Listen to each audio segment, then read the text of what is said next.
The Ethel Merman Show, previously scheduled for this time, will be heard at a new time and date to be announced shortly.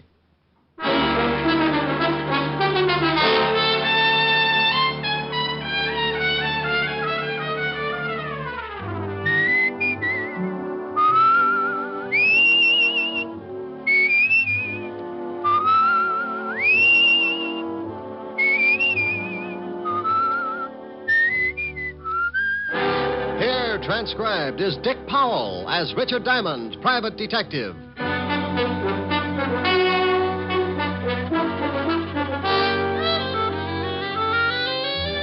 Hello there. This is Diamond. Hey, I got a beef. I went shopping for my girl Helen Asher the other day. You know, stuff for dinner.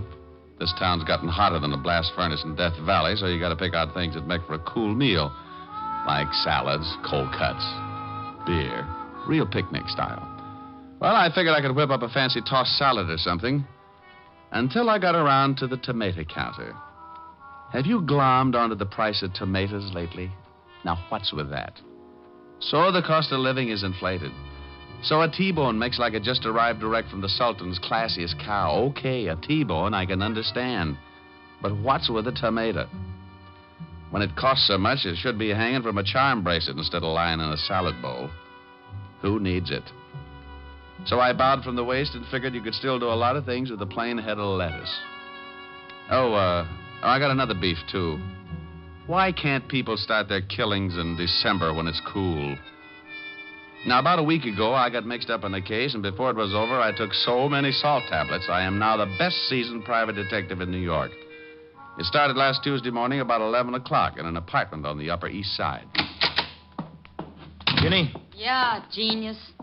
No cracks. No cracks. We're both waiting for old Gibson to turn us into the cops, and you say no cracks. This whole rotten mess is your fault. Well, how did I know the old goat wouldn't fall for it? Well, he didn't, so we better start packing. What for?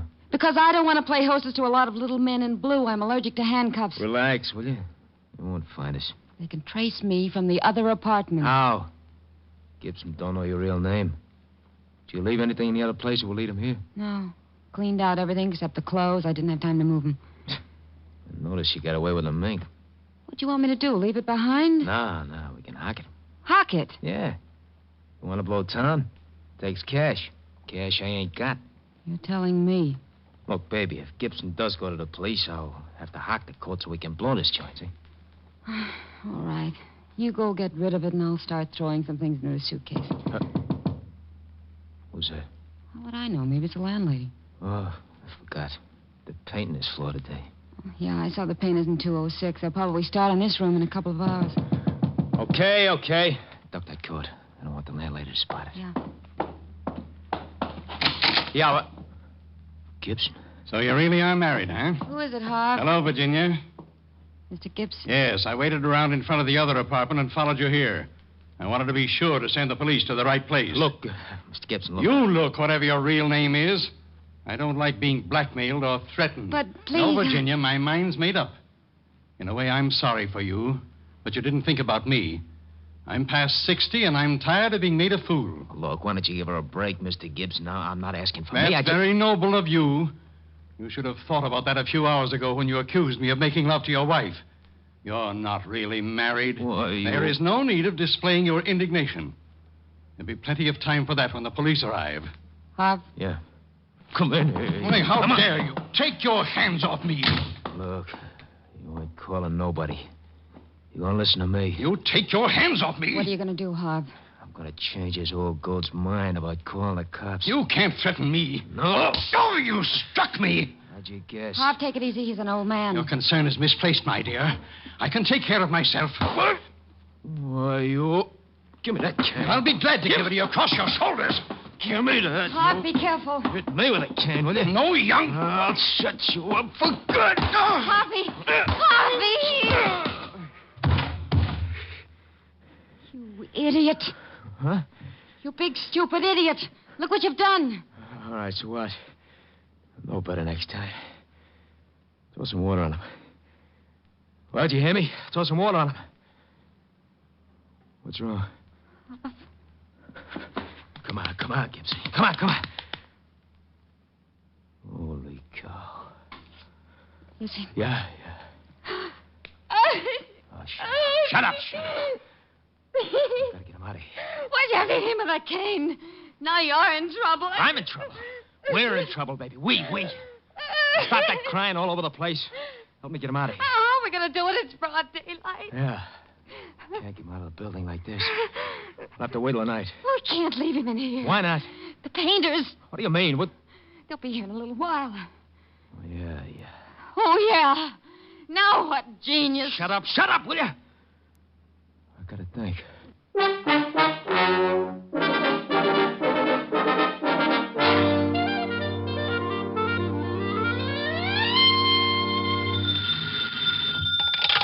Diamond Detective Agency, murders financed while you wait. Oh, you idiot. Oh, is this Toodles Asher, the belle of Park Avenue? This is Helen Asher, the girl that goes steady with the Diamond Detective Agency. Sounds like a fine organization. Are they reliable? Very seldom. Oh. I'll tell you better as soon as I find out what I'm going to do tonight. You're going to give your butler the evening off, and the Diamond Detective Agency is going to march through your front door, single file, and show you a shortcut to spend the bottle. What time does all this begin? How long will it take you to pucker? About 2 seconds. Well, I won't get there until 8. Don't hold it, or you'll end up looking like a Ubangi. You're terrible. Yeah, but I'm pretty. So's a baboon. Oh, what you said. You won't be late, will you, Rick? I don't know. After that last crack, I think I'd better start going steady with King Kong. Rick. No, I'm mad. Ricky, I love you. Only because I can hang by my tail and my fangs have that toothpaste smile. I think you're the most wonderful man in the world. Well? I think you're the handsomest, the strongest, the smartest. Well, all right. Now tell me something I don't already know. Rick. Bye, baby. See you at 8. Bye. A, I'm adorable. B, I'm so beautiful.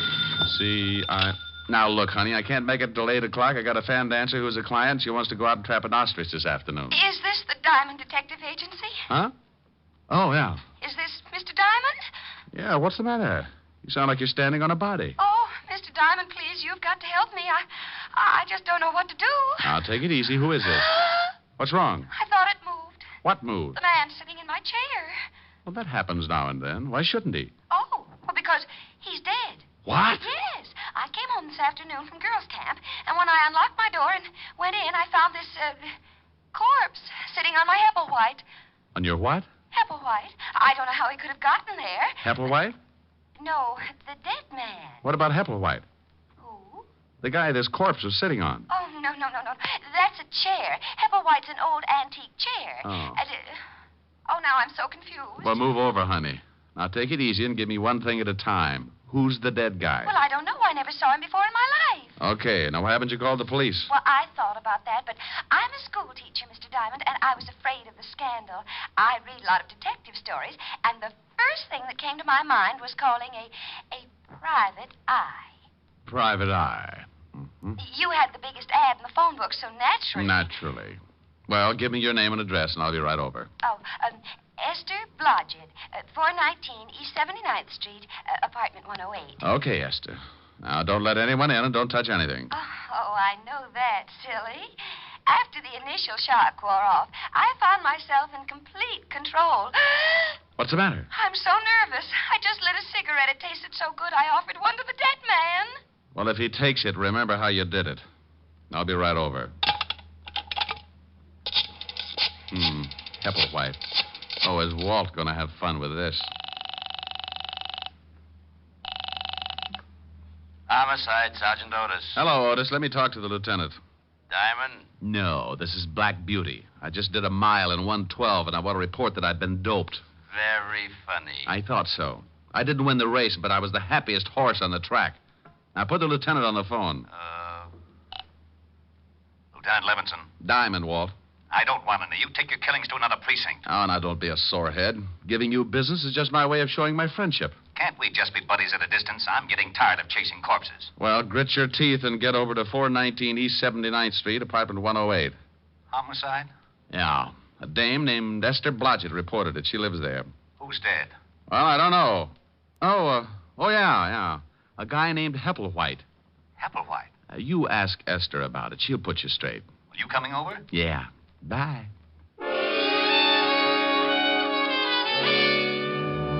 As I went out of my office, I thought about Esther Blodgett and wondered how mad she would be when the police turned up.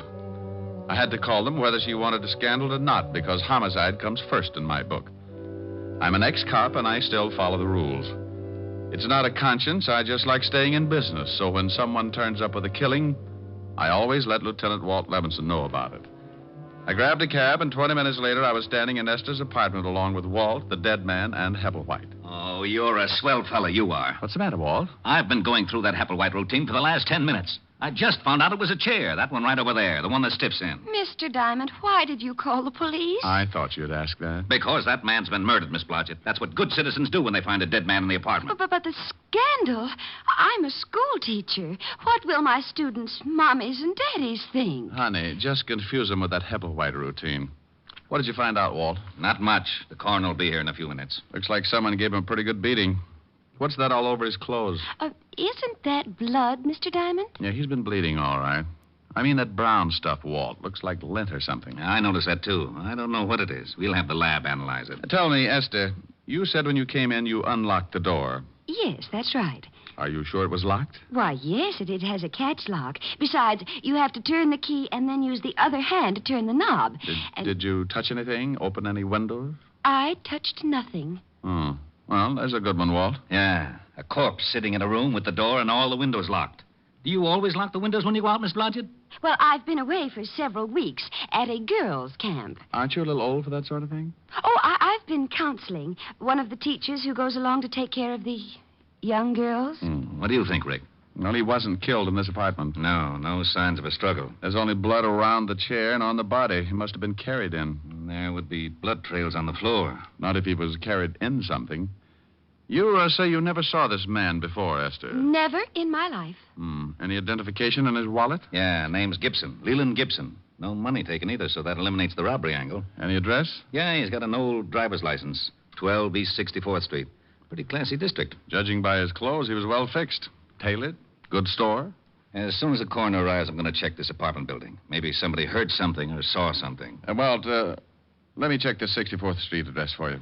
This is a police job. Why do you want to check it? Oh, because poor Miss Blodgett looks so unhappy. I am, Mr. Diamond. I am very unhappy. See, Walt? So she's unhappy. If you want to check the place on your own, go ahead, but I'm sending some men over anyway. Mr. Diamond, I like you. Well, thank you, Esther. No. I want to hire you to catch the killer and free me from this awful policeman. Awful policeman? Do you know how I got this way, Miss Blodgett? Oh, I'm sure it wasn't easy. Good for you, Esther. I got this way because of this private detective. Just call me Blue Eye. Ever since he stopped working with me and left the force, I've gotten mixed up in more screwy cases than an alcoholic in a whiskey truck. There isn't 1 week that he doesn't turn up with 1 or 2 killings. My, he gets excited, doesn't he, Mr. Diamond? And in his spare time, he intimidates my sergeant. Just call me Rick, dear. I've taken enough bicarbonate in the last year to stop Vesuvius erupting. And if he doesn't give me a little peace and quiet, I'm going to end up solving a killing of my own. Rick. My, that's a nice name. How did you ever get to be a school teacher? You don't look the type. Are you listening to me? Oh, what makes me so different? I've seen signs on highways that say it better than I can. What are you two babbling about? You mean the ones that say, danger, stop, look, and listen? Well, that fits, but I was thinking about curves and soft shoulders. Oh, no. Now, you listen to me, Diamond. This is serious business. A man's been killed in Miss Blodgett's apartment. If you want to take her on as a client, go ahead. But any questions from here on in will have to be gotten down at police headquarters. You are taking me in, Captain? Lieutenant. Yes, you'll have to come down for questioning. Rick? You go along with the big bad policeman, dear. I'll have you out in no time. Well, all right, if you say so, but this has never happened to me before. Oh, that's unfair. Walt. Stop blubbering. Yes, Walt. what is it? Oh, you get out of here. Oh! Otis! Where the devil is Otis? I left Walt jumping up and down in front of Esther and the corpse and headed for 12 East 64th Street. It was an old brownstone in one of the wealthier districts. And when I rang the doorbell, I got another surprise. Yes? Yes. Don't tell me you're a school teacher. I beg your pardon. You forget it. It's the landmarks that threw me. What do you want? Oh, do you know a Mr. Leland Gibson? Yes, he's my father. Now, just who are you? Name's Diamond. I'm afraid I've got some bad news for you, Miss Gibson. It's Father. Something's happened to Father. May I come in? Oh, I'm terribly sorry, yes. Now, please, what is it? What's happened to Dad? Well, he's dead. Oh, no. No. Look, I know this is tough, but you've got to help me. The police will be here in a minute. The Police? Yes, your father was murdered. Oh, I knew something like this would happen. You did? Well, tell me about it. Well, I don't mean that I expected Dad to be... Okay, now, just take your time. Cry it out. I'm sorry. Have you a handkerchief? Sure, here. Thank you. Now, think you can talk about it? Dad left the house about 3 weeks ago and moved into a hotel. Did you have a fight or something? Oh, no. Everything was fine, but... No, hang on. Things couldn't have been better, and he was in wonderful spirits when he left. No arguments, no hard feelings? He didn't leave mad? Oh, no, nothing like that. Then, have you got any idea why he suddenly packed and moved into a hotel? Well, I'm not sure, but I think it was a woman. A woman? Yes, he told me one day that he'd met someone he liked very much. The day after that, he moved to the hotel, but I never saw her, and he never said anything more about her. Weren't you a little worried? Naturally. Father isn't a young man anymore. I mean, wasn't. Just one more question. What hotel did he move to? It was the Adams on Madison Avenue. He used to go there 3 nights a week for dinner and a game of bridge before he decided to move in. Well, thank you. Are you all alone? Yes. Got any friends you can call? A few, I guess. Well, call them. It's better not to be alone. And bawl your head off. It'll do you some good. I'll send you your handkerchief, Mr. Diamond, Richard Diamond. It's in the book.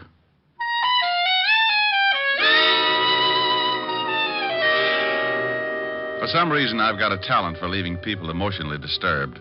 Walt hops around like a rabbit in a cabbage patch, and Otis always tears his hair out by the handsful. Miss Gibson was less active about it.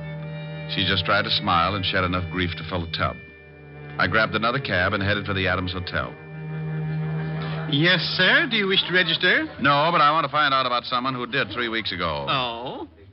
Yeah, Mr. Leland Gibson. Why, yes, he's staying at the hotel. From now on, that's past tense. I don't understand. He hasn't notified us that he's leaving. Well, that might be a little difficult. If you'll run down to the morgue, I think you'll find out you're stuck with an empty room. The morgue? Yeah.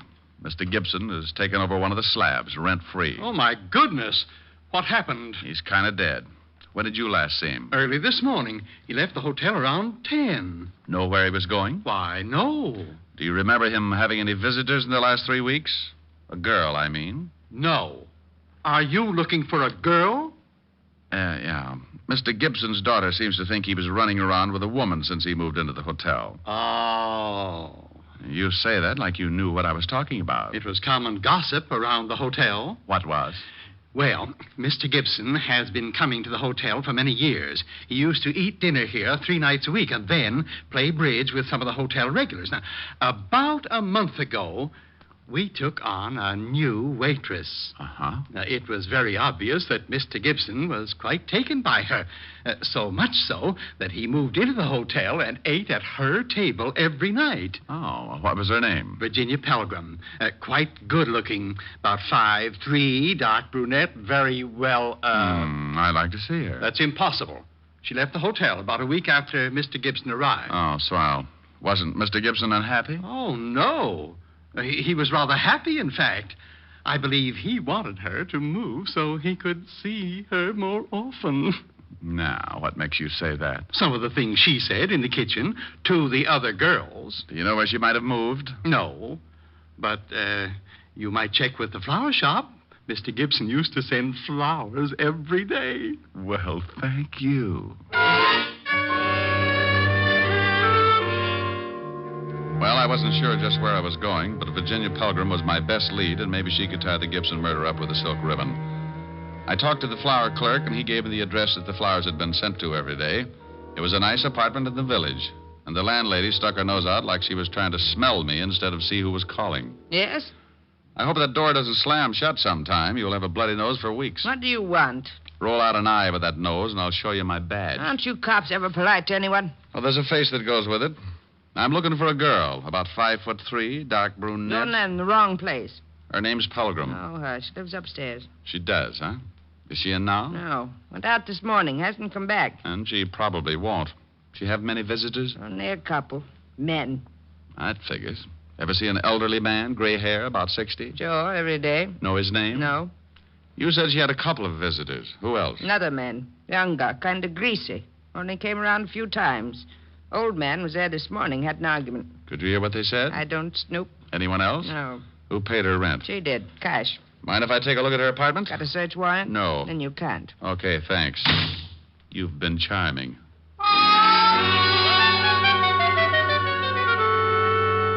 I left the old bat and headed back to the schoolteacher's apartment. If I was right, I'd seen setups like this before. But there was still the problem of finding out how Gibson was killed and how he got into a locked room. When I pulled up, I saw the wagon, complete with corpse and coroner, pulling away for the morgue. And when I went in and knocked on the door, I was certain that they'd forgotten one of the bodies. Oh, it's you, Shamus. Why, Otis. They're leaving without you. Who is? The hearse. Shouldn't you be lying down or something? Now you stop that Rick and get in here. Hello, Walt. What's new? Well, Rick. Well, Esther, has Otis been using his rubber hose on you? Oh, no, but I was getting lonesome. I'm glad you got back so soon. You are? As soon as you two stop rolling your eyes, maybe you can tell me what you found out, Mr. Diamond. Yeah. Walt, send Otis down to the station for a search warrant. Then tell him to get over to 9 West 12th Street and see what he can find in the Miss Virginia Pelgrim's apartment. Who's Virginia Pelgrim? The only person who was mixed up with the murdered man. There was another man who used to see her, but I can't find out who he was. All right. Otis, go get the warrant. Yeah, Lieutenant. Thanks, Diamond. A pleasure, Sergeant. What did you find out, Walt? There were 11 people in the building at the time of the killing. None of them ever saw the guy before. Here's a list of the names. 3 people on this floor, 5 on the second, and 3 more on the third. Have you talked to the landlady? Certainly. She doesn't know any more about it than the rest. What about that funny brown lint on the dead man's clothes? We're checking on that right now. The lab said they'd call me. Did the landlady say she had a key to this apartment? Sure, but she hasn't used it but once since Miss Blodgett was away at girls' camp. When did she use it? 3 days ago, when she had let the painters in. And she says that the windows and door were definitely locked, because after she aired the paint smell out, she locked them herself. Painter, huh? Yes, and I've been looking. You know, I think they did a terrible job. Why, the kitchen Esther. alone... yes, Rick? Later, dear. Yes, Rick. Walt, did they paint the whole building? They finished the second floor today. Oh, I'll get it, Miss Blodgett. Probably the lab. Rick, Yeah? do you know who did it? Yeah. I got a hunch. Oh, I see. you're wonderful. Yeah. Okay, thanks. Lab, Walt? Yeah. That lint you spotted on the dead man's clothes is from the mat that they put under rugs. Mm-hmm. Walt, you were on all the floors. Did one of the apartments have a rug missing? They're all missing from the second floor. The tenants took them down to the basement when the painters moved in. Any off this floor or the third? No, just the second. Well, your killers are on the second floor, Walt. How do you figure? Well, let's look at what we've got. Dead body in a locked room. Blood on body and floor around body, but nowhere else in the room. Carried in a rug. Bullseye. Oh, this is so exciting. Esther. Sorry. Yeah, but how does a dame called Pelgrim figure into it? There's no Pelgrim listed in this building. Well, there shouldn't be if I'm right. The dead man met Virginia Pelgrim while she was working as a waitress in his hotel. She gave him a pitch and he fell. He put her up in an apartment so he could see her more often. So what? I think she was working with another man. A man who was seen around her apartment by the landlady. Then how did the body get over here? The guy the dame was working with probably lives here. What about the motive? Well, my guess is that Gibson was being blackmailed, and he followed the girl here. He was probably going to yell cops, so they killed him. Okay, now what about the locked room? Explain that. I'll let the landlady of this building explain it, Walt. Go ask her one question. Who had this apartment before Miss Blodgett? Esther. Oh, I'm sorry, Esther. Well, I can tell you that. A Mr. and Mrs. Austin, they moved to a smaller apartment and let me have this one. It's more rent, and they couldn't afford it, I expect. This is a better apartment, though. It has very... Esther, what apartment did they take? Oh, it's on the next floor, apartment 209. According to this list of people who were on the second floor at the time of the killing, the Austins are the only couple. What did Mrs. Austin look like, Walt? Oh, about 5'3", dark brunette, very well. Oh, say no more. Come on, Walt. May I come? No, Esther. You stay here. I'll be back later and discuss the better features of your nice little apartment.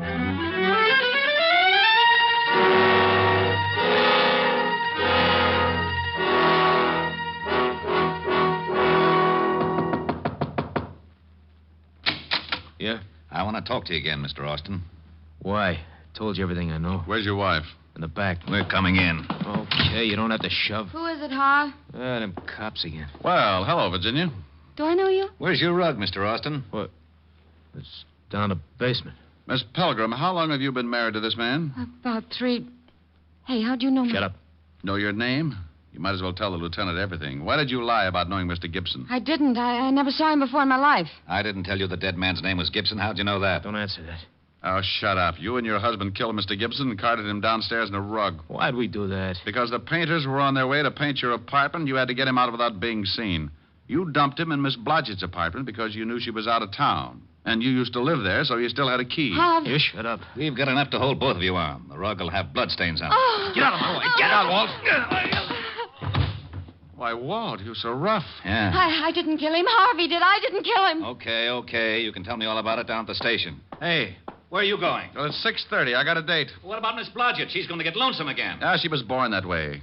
I've got to see a girl who's going to hold a pretty interesting class of her own. Bye.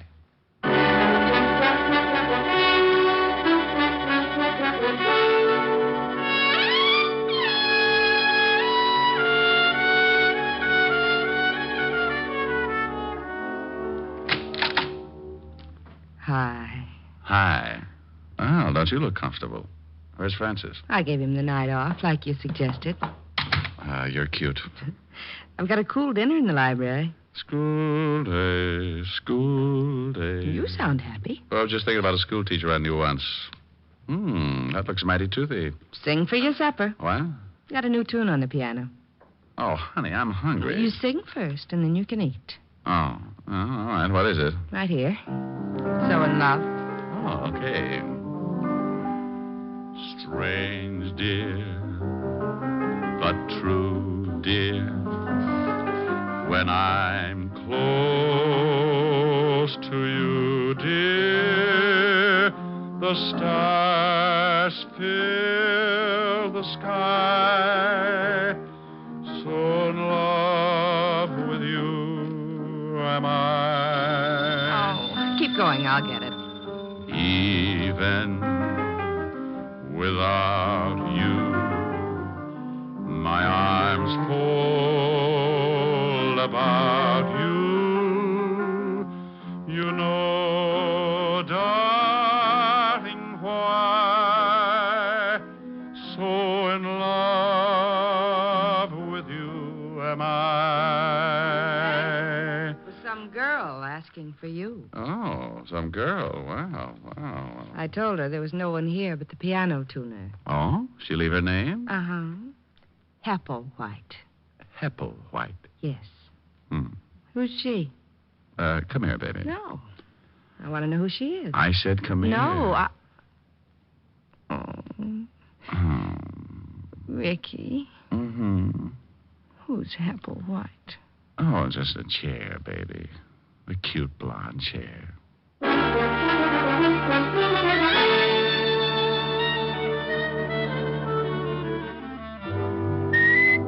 You have just heard Richard Diamond, Private Detective, starring Dick Powell, transcribed.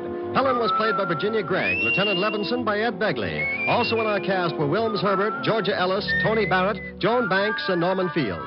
Music was under the direction of Frank Worth.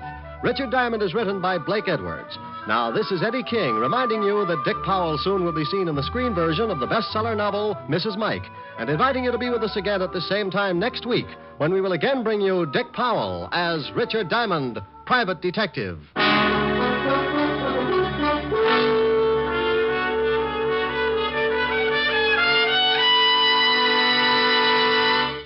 Saturday night brings some of the week's best radio entertainment when you tune for the stars on NBC. Stay tuned every Saturday for a great lineup of programs, including Hollywood Star Theater, Ralph Edwards' Truth or Consequences, Your Hit Parade, A Day in the Life of Dennis Day, The Judy Canova Show, and Grand Ole Opry.